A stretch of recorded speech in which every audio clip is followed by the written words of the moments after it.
Bonjour, aujourd'hui 1er juin 2024, exercice sur une suite d'intégrales. Dans le descriptif de la vidéo, vous trouverez l'énoncé corrigé en format PDF, un lien vers mon blog pour y trouver divers documents et notamment tous les sujets de bac 2021, 2022, 2023 qui sont corrigés, et un lien vers le site de la PMEP pour y trouver des sujets de bac et des corrigés.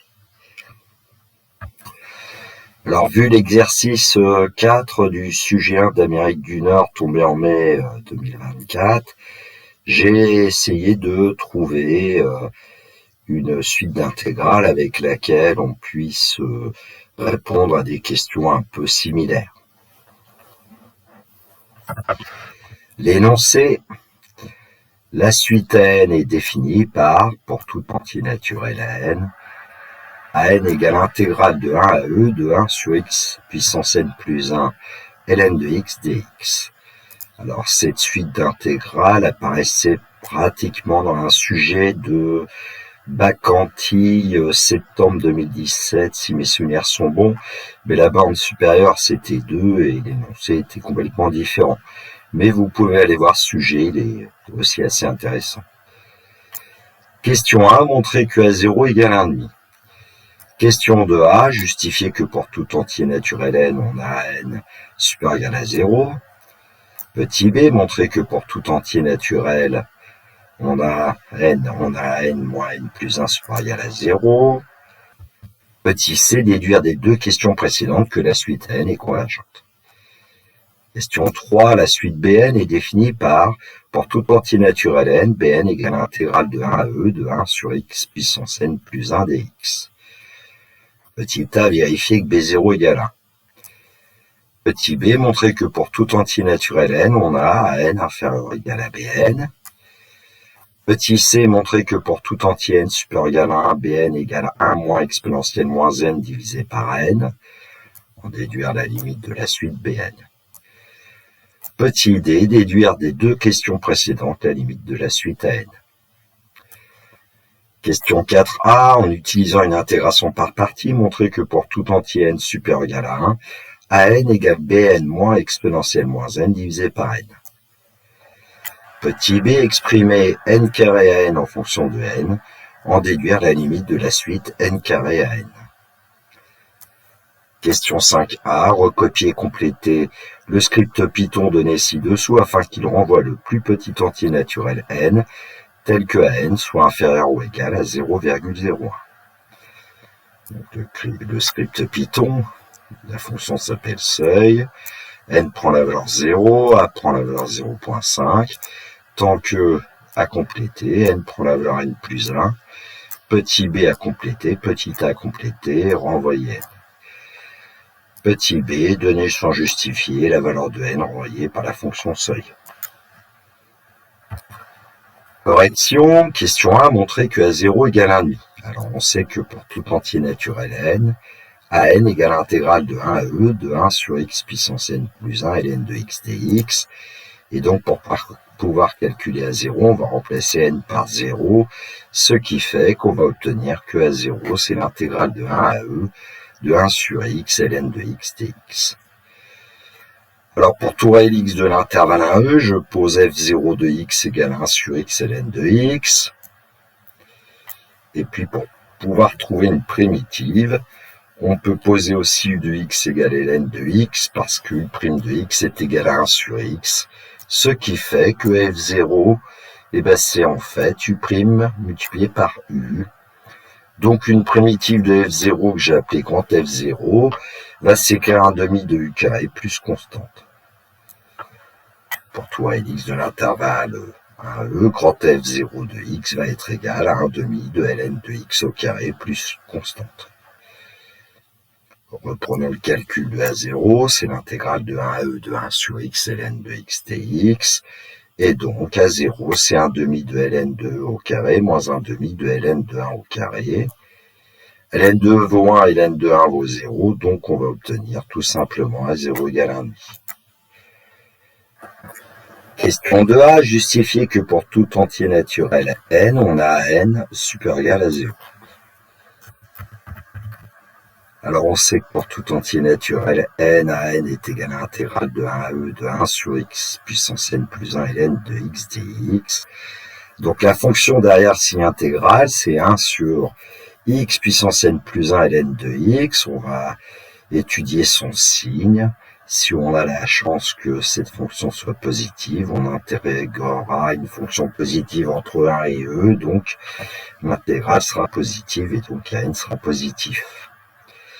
Alors on sait que si x est compris entre 1 et e, alors x puissance n plus 1 est forcément strictement positif, puisque x est strictement positif.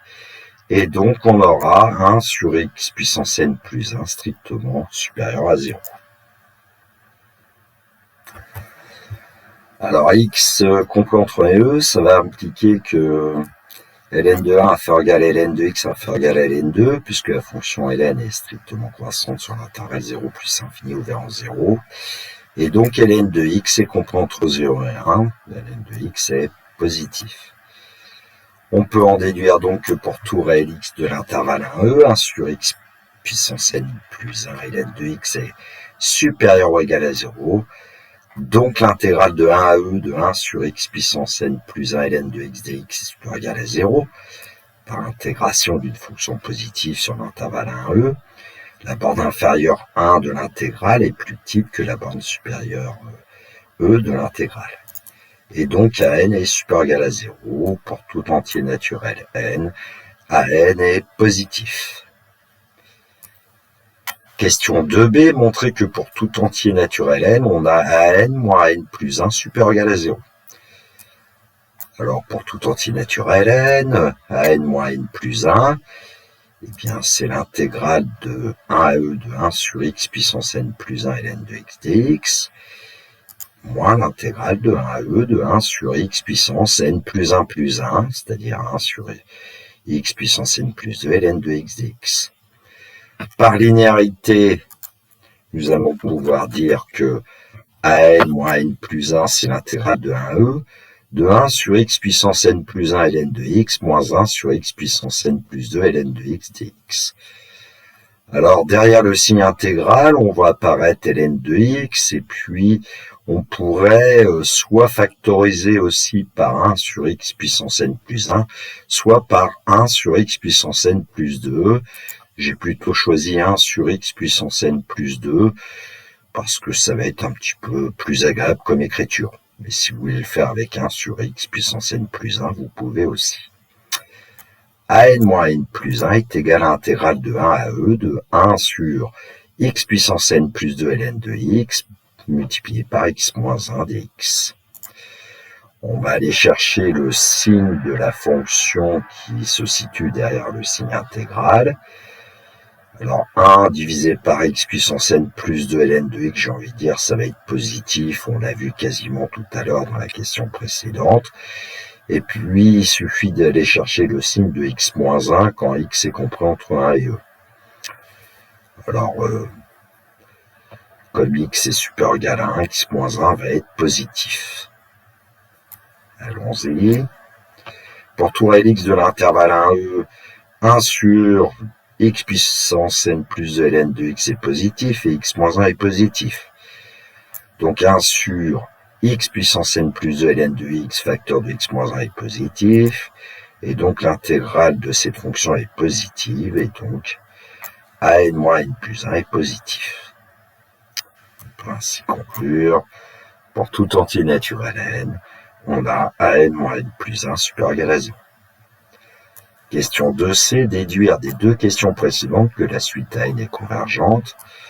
Alors d'après 2b, an moins n plus 1 est supérieur ou égal à 0 pour tout entier naturel n, donc la suite an est décroissante.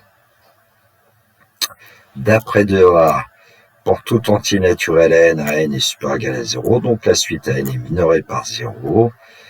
La suite an est décroissante et minorée, donc la suite an est convergente, d'après un théorème de cours qu'on appelle parfois le théorème de convergence monotone d'une suite. Question 3, vérifier que B0 égale 1. Alors on nous dit que pour tout entier naturel n, Bn c'est l'intégrale de 1 à e de 1 divisé par x puissance n plus 1 dx. Ce qui veut dire qu'en remplaçant n par 0, on va avoir b0. Donc b0, c'est intégrale de 1e de 1 sur x dx. Et on sait que la fonction inverse a pour primitive la fonction logarithme népérien sur l'intervalle 0 plus infini. Donc b0, c'est en fait la variation entre 1 et e de ln de x. Et donc ln2 moins ln de 1. Et comme on connaît ln2 qui vaut 1 et ln de 1 qui vaut 0, on obtient bien b0 égale 1. Question 3b, montrer que pour tout entier naturel n, on a an inférieur égal à bn. Alors, en fait,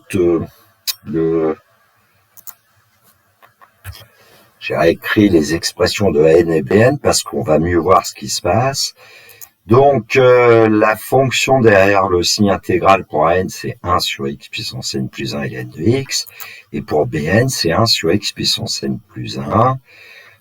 Voilà, l'idée, c'est qu'il n'y a plus le ln de x en expression de bn. Donc, on va essayer de voir comment on va pouvoir montrer que n est inférieur égal à bn en montrant que la fonction qui est derrière le signe intégral de n est plus petite que la fonction qui apparaît derrière le signe intégral dans bn.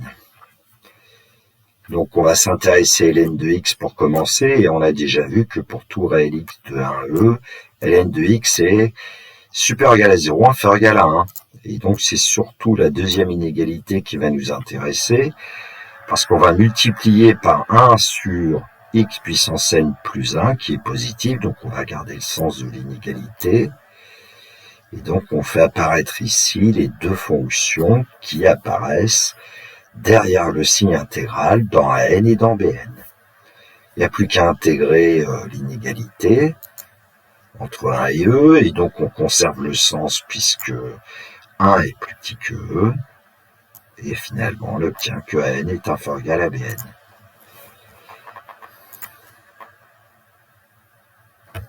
On conclut pour tout entier naturel n à n inférieur égal à bn. Question 3c, montrer que pour tout entier n supérieur ou égal à 1, bn égale 1 moins exponentielle moins n divisé par n, en déduire la limite de la suite bn.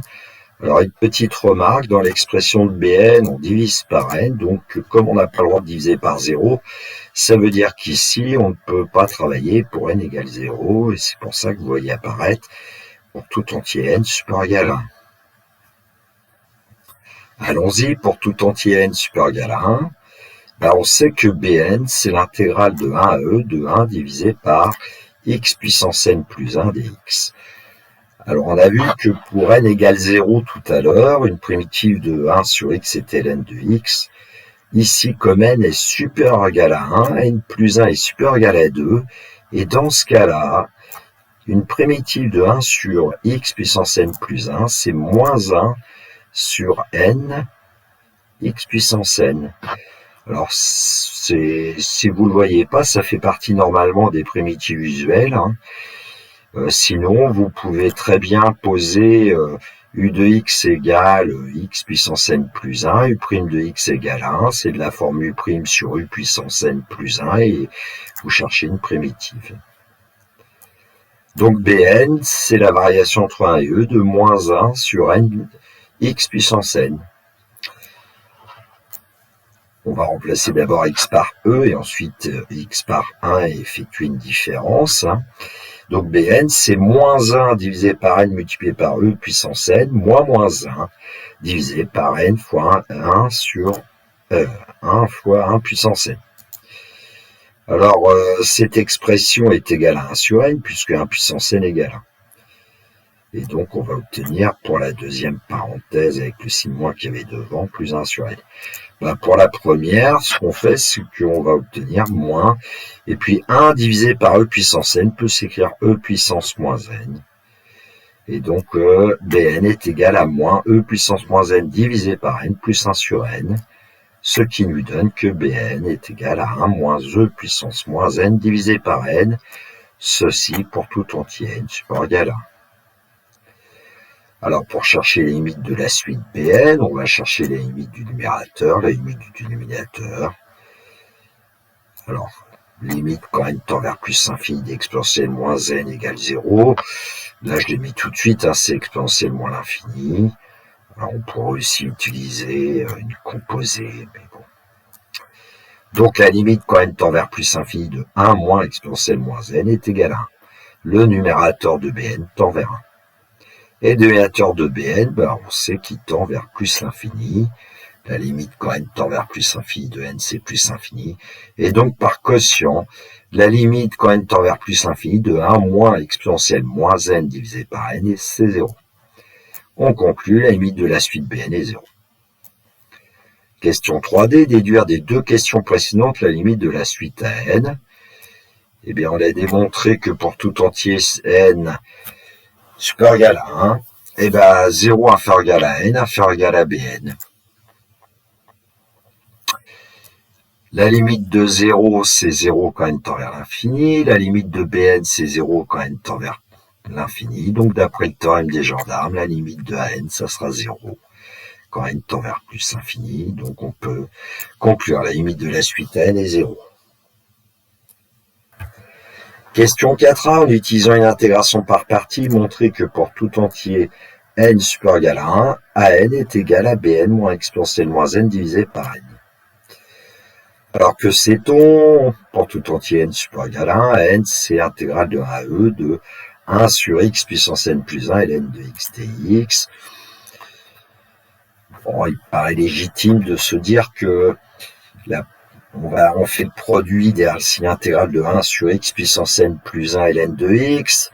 Donc, pour obtenir les deux fonctions qui vont nous intéresser dans la formule d'intégration par partie, alors j'ai écrit celle-là, c'est-à-dire l'intégrale de a à b de u' de xv de x dx, c'est la variation entre a et b de u de xv de x, moins l'intégrale de u de xv' de x dx entre a et b.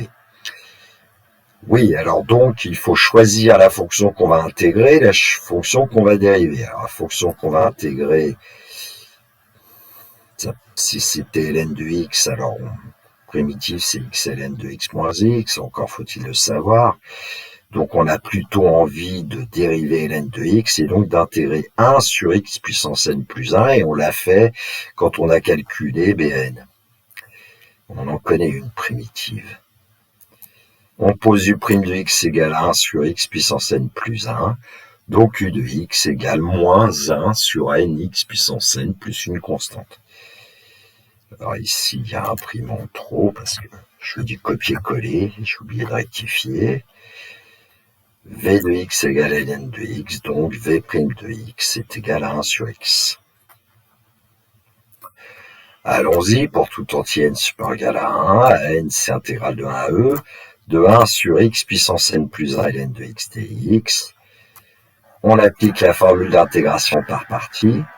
Donc, An va être égal à la variation entre 1 et e de moins 1 sur n x puissance n ln de x, moins l'intégrale de 1 à e de moins 1 sur n x puissance n multiplié par 1 sur x dx. On a appliqué l'intégrale de u'v, c'est uv moins intégrale de uv'.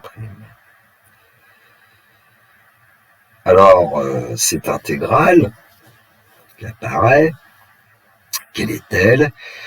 Alors, on voit qu'il y a 1 sur n qu'on peut mettre en facteur, puisqu'n ne dépend pas de x. Et puis, qu'est-ce qui va rester derrière le signe intégral? L'intégrale de 1 à e de 1 sur x puissance n plus 1 dx. Eh bien, cette intégrale, c'est justement Bn. Calculons la variation entre 1 et e de moins 1 sur n x puissance n ln de x. Ça va nous donner moins 1 sur n fois e puissance n ln de e, moins 1 sur n multiplié par 1 puissance n ln de 1. ln de 1 vaut 0, donc en fait, ce terme-là va disparaître. Et puis pour le premier, ln de 1 vaut 0, ln de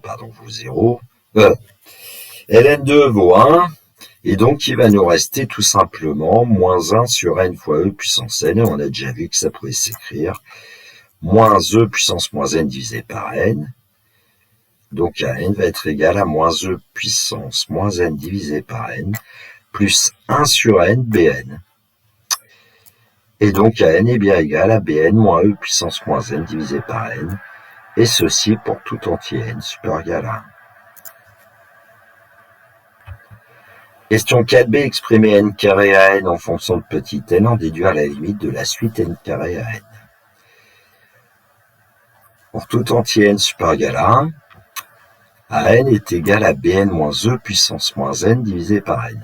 Et donc on va multiplier par n carré pour obtenir n carré à n, qui va être égal à n carré multiplié par Bn moins E puissance moins n divisé par n. Alors là, on voit bien qu'il y a une simplification possible entre n carré et n. Et donc, on va obtenir que n carré à n est égal en fait à n Bn moins n exponentielle moins n. Alors, on connaît une expression de Bn, c'est 1 moins E puissance moins n divisé par n. Et donc, n multiplié par n au carré va être égal à 1 moins E puissance moins n exponentielle moins n.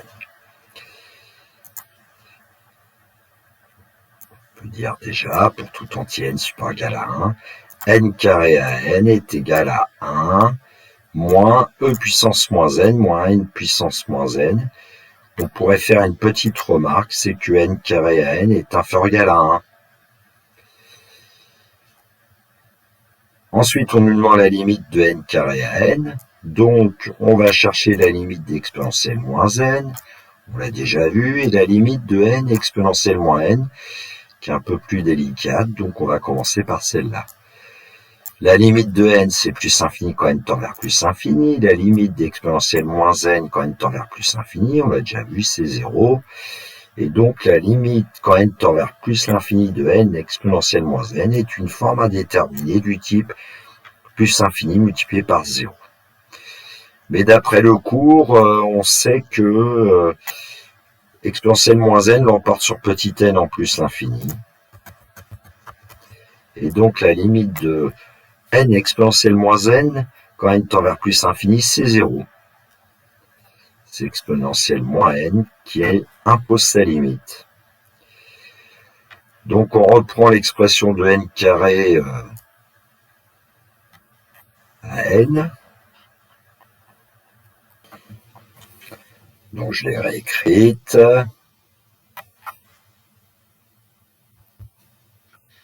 Donc j'ai réécrit n carré à n, moins exponentielle moins n exponentielle moins n.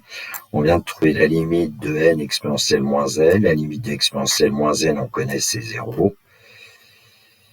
Et donc, on va pouvoir dire que la limite de 1 moins exponentielle moins n exponentielle moins n, c'est égal à 1. Et donc, la limite de n carré à n, quand n tend vers plus l'infini, est égale à 1.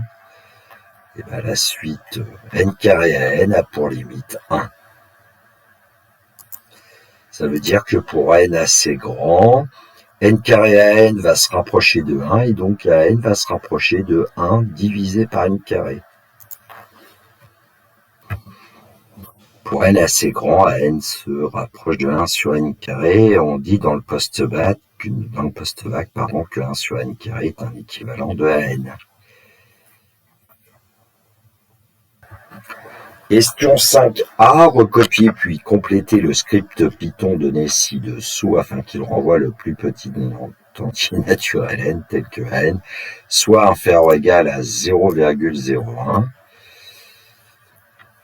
Alors le script def seuil, n prend la valeur 0, ensuite a prend la valeur 0.5, on savait que a0 est égal à 1,5. Tant que a est strictement supérieur à 0.01, puisque nous, on veut faire apparaître le plus petit entier naturel n tel que n est inférieur ou égal à 0,01. Et donc ici, on prend ce qu'on pourrait appeler l'événement contraire de à n inférieur ou égal à 0,01, c'est-à-dire à n plus grand que 0,01. n prend la valeur n plus 1. Alors, petit b, c'est 1 moins exponentielle moins n divisé par n. On l'écrit comme ça. On utilise la fonction exp.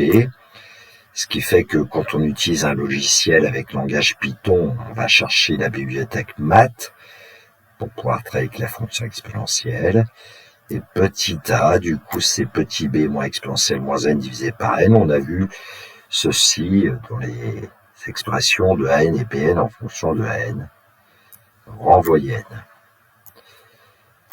Question 5b, donner sans justifier la valeur de N renvoyée par la fonction seuil.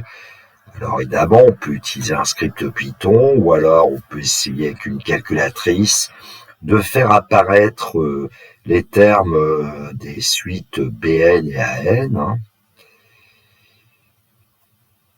Et puis ici, j'ai envie de dire le résultat qu'on va obtenir N égale 10.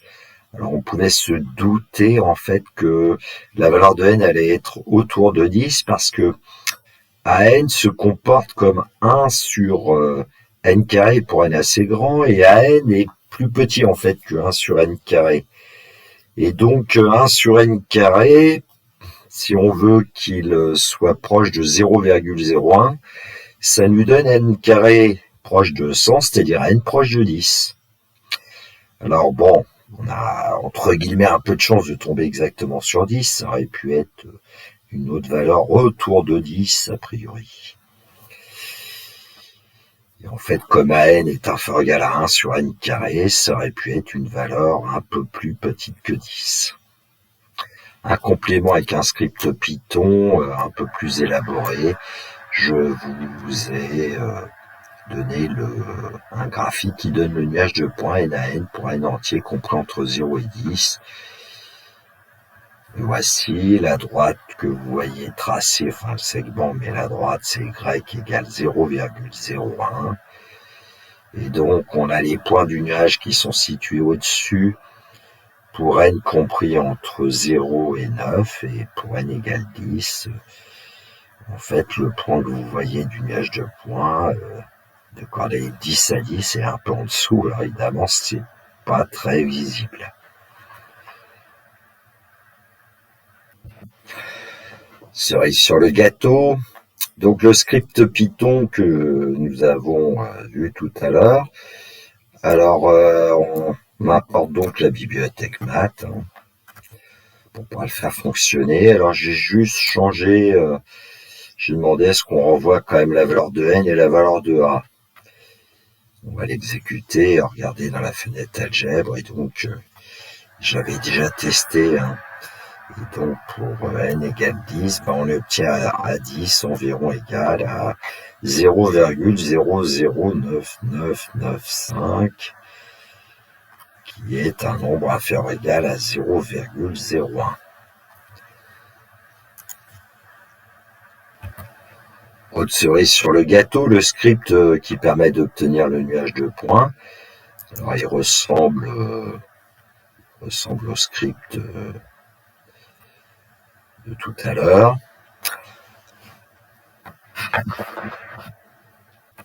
Je ne vais pas le détailler, j'ai déjà fait dans différentes vidéos. On va l'exécuter et on va voir arriver les points de manière un peu dynamique. Les points de coordonnées N à N.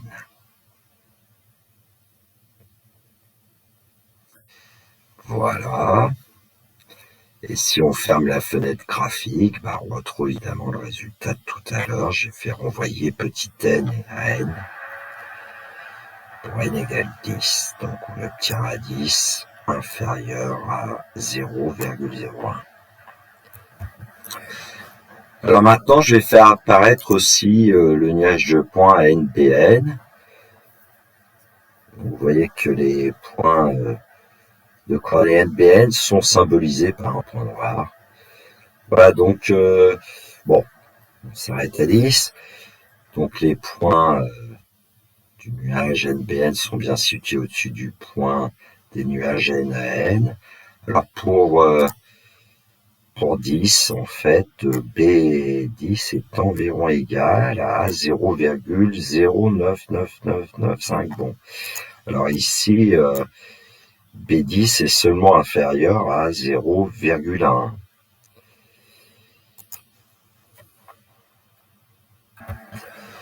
Plus belle cerise sur le gâteau, vous voyez normalement à l'écran deux graphiques créés avec GeoGebra. Dans le graphique 2, tout en bas, un curseur petit n, Alors j'ai fabriqué en fait une fonction que j'ai appelée seulement f, que j'aurais pu appeler f indice n.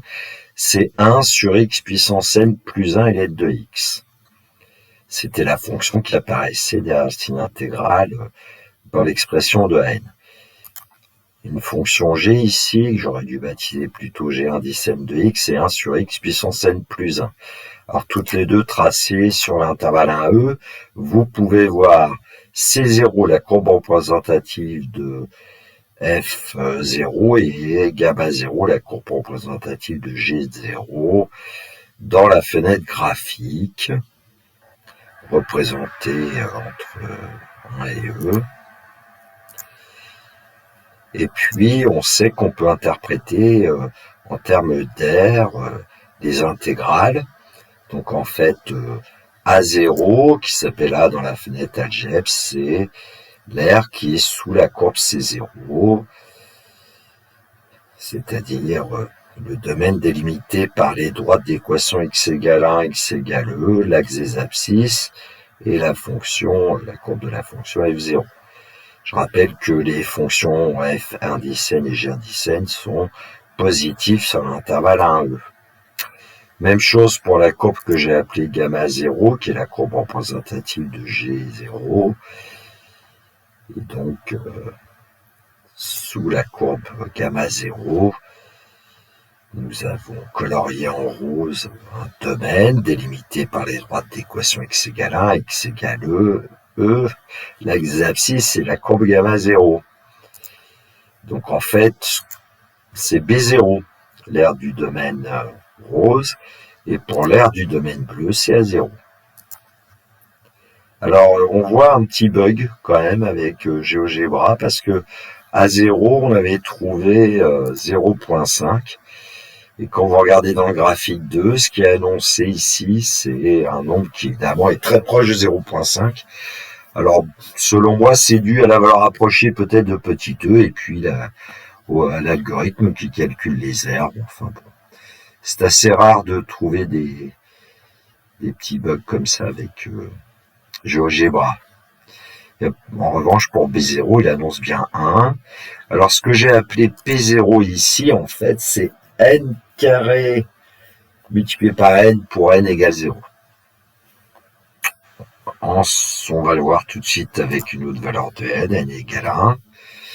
Donc là, on va apparaître des valeurs de 1, B1, et puis n carré à n pour n égale 1, ça donne évidemment la même chose que 1. En revanche, pour n égale 2, bah voilà, nous avons une valeur de A2, et P2, c'est en fait 2 au carré fois A2.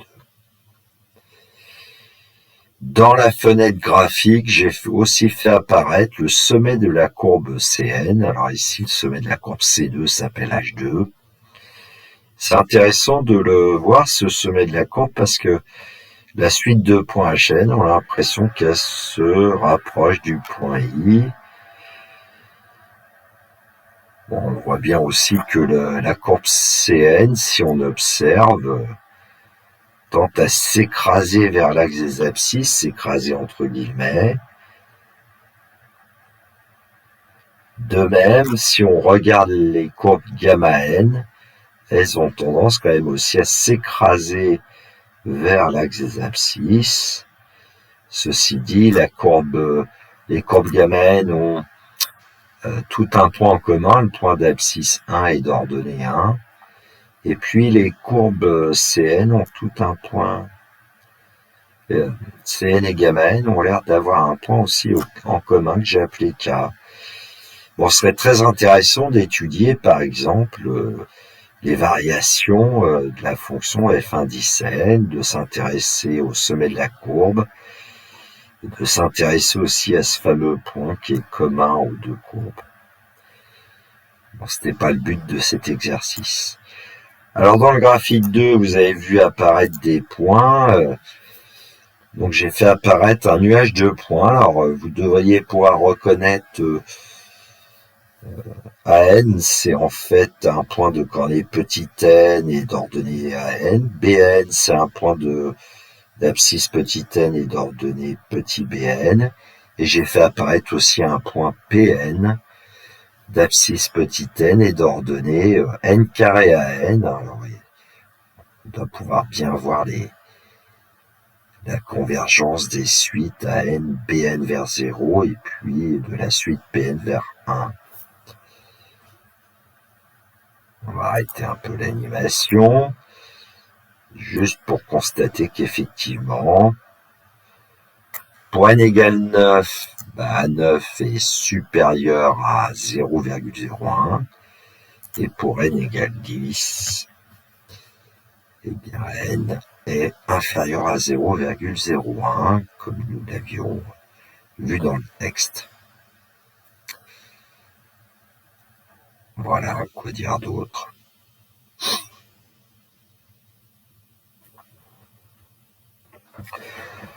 Voilà, la correction de cet exercice est terminée.